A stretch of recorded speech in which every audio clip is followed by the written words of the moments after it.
Lapit mga kaibigan at makinig kayo. Listen up, y'all. Ako'y may daladalang balita galing sa bayan ko. Listen closely, y'all. Nais kong ipamahagi ang mga kwento, ang mga pangyayaring nagaganap sa lupang pinangako. Yo, every place got a ghetto. This is my version of it. Check it out. Listen closely, yo. I got a story to tell, a version of my ghetto where life felt for real. Some would call it hell, but to me it was heaven. God gave me the grace, amazing ways of living. How would you feel if you had to catch a meal, build a hut to live in, to eat and chill in, having to pump the water out of the ground? The way we put it down, utilizing what is around, like land for farming, river for fishing, everyone helping each other whenever they can. We making it happen, from nothing to something. That's how we be surviving back in my homeland. See upcoming rap shows, get tickets for your favorite artists. You might also like Ilaw, Maki, Holy Land, Wave to Earth, Juno, Sabrina Carpenter. Lapit mga kaibigan at makinig kayo. Listen up, y'all. Ako'y may daladalang balita galing sa bayan ko. Listen closely, y'all. Nais kong ipamahagi ang mga kwento, ang mga pangyayaring nagaganap sa lupang pinangako. Yo, it's been a while, but I've been back home to my homeland. Check it out, see what's going on. Man, it feels good to be back at home. And it's been a decade on a journey all alone. I was 14 when I first left Philippines. I've been away half my life, but it felt like a day to be next to my mom with a home-cooked meal. Man, I felt complete, my emotions I feel. Now life has changed for me in the U.S., but back at home, man, life was a mess. I guess sometimes life stresses gets you down on your knees. Oh brother, I wish I could have helped you out. Lapit mga kaibigan at makinig kayo. Listen up, y'all. Ako'y may daladalang balita galing sa bayan ko. Listen closely, y'all.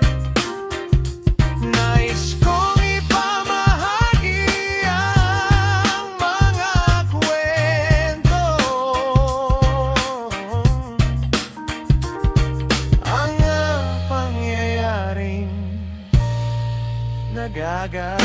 halina mga kapatid, pakinggan nyo to, may kwento akong dala mula sa pinanggalingan ko.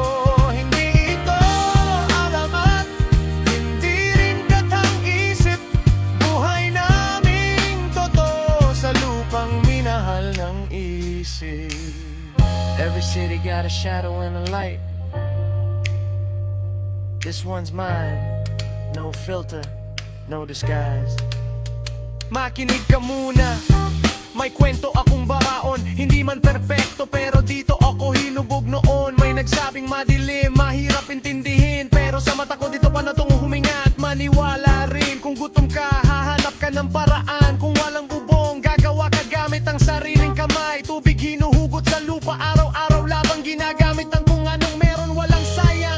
Lupa para sa tanim, ilog para sa huli. Kung may problema ang isa, lahat ay tutulong lagi. Mula sa wala, unti-unting tumitibay. Ganito kami nabuhay sa lugar na aking mahal.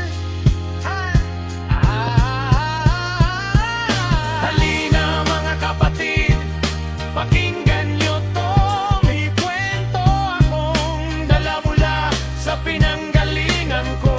Hindi ito alamat,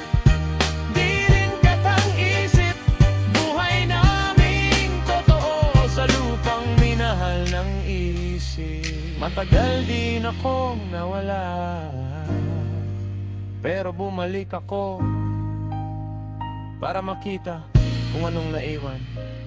Masarap sa pakiramdam ang muling pag-uwi. Parang kahapon lang pero taon ang lumipas sa akin. Bata pa ako nang akong lumisan. Kalahati ng buhay ko'y sa malayong bayan. Yakap ng nanay, lutong bahay sa mesa. Doon ko muling naramdaman ng buo kong kaluluwa. Iba ng takbo ng buhay sa kabila ng dagat.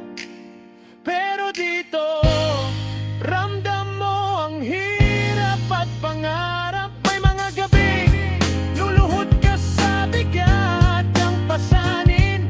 Kung kaya ko lang, tutulungan ko kayong lahat, kapatid. Halina mga kapatid, pakinggan nyo to. May kwento akong dala mula sa pinanggalingan ko. Hindi ito alamat, hindi rin katang isip. Ito ang tahanan, dito nagsimula ang lahat ng isip sa lupa. Binangako